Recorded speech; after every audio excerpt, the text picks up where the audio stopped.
Hi, my name is Elizabeth Blandon from Blandon Law.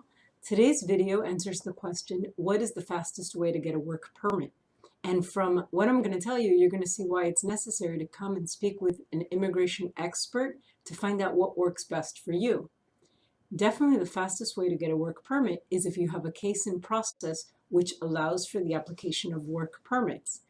Work permits are also known as Employment Authorization Documents, or EADs. And if you have a cancellation of removal case pending in court, or you have filed an adjustment of status case with immigration, or you have filed a Violence Against Women Act case where the abuser was your U.S. citizen spouse, all those cases, and there are some others, allow you to also file for a work permit, and you receive that work permit probably between 2 and 3 months. Another type of case that allows for a rather fast work permit is something known as an E-2 visa. Now, E-2 visas are only available for foreign nationals from certain countries who are coming to the United States to invest money in the United States by creating or managing a business, and in addition, they're going to be creating jobs. But an E-2 visa, you'll get a work permit or you'll be allowed to work in the United States, usually in about 3 months. Asylum is a type of case where you file an application with immigration or with the court, and you're allowed to work about 7 months after you file that application.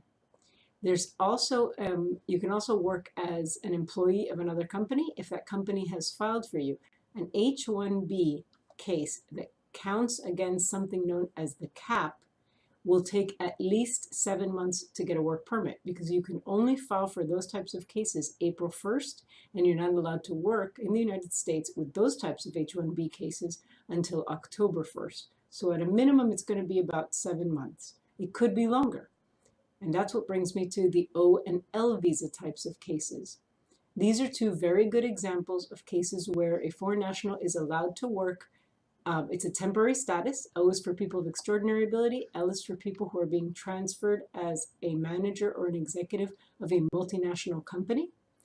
The good thing is those people are allowed to work in the United States. The bad news is it's kind of unknown how long it'll be before you're allowed to work. And the reason is if the foreign company provides all the documents and all the information very quickly, we have done in Blandon Law some O and L cases in as little as 3 months. But it depends to a great degree on how quickly the company provides the information and the documents. We hear very often from our companies that they are too busy, or they haven't filed their tax returns and they are not anticipating filing tax returns for another 6 months, and that'll delay the case. So those are general ideas as to how long it takes to get a work permit. But as you can see, the best thing you can do is have a consultation with an immigration attorney, and there's the phone number available for you if you'd like to have a consultation with one of our Blandon Law attorneys, and we'll be more than happy to help you open the door to your success.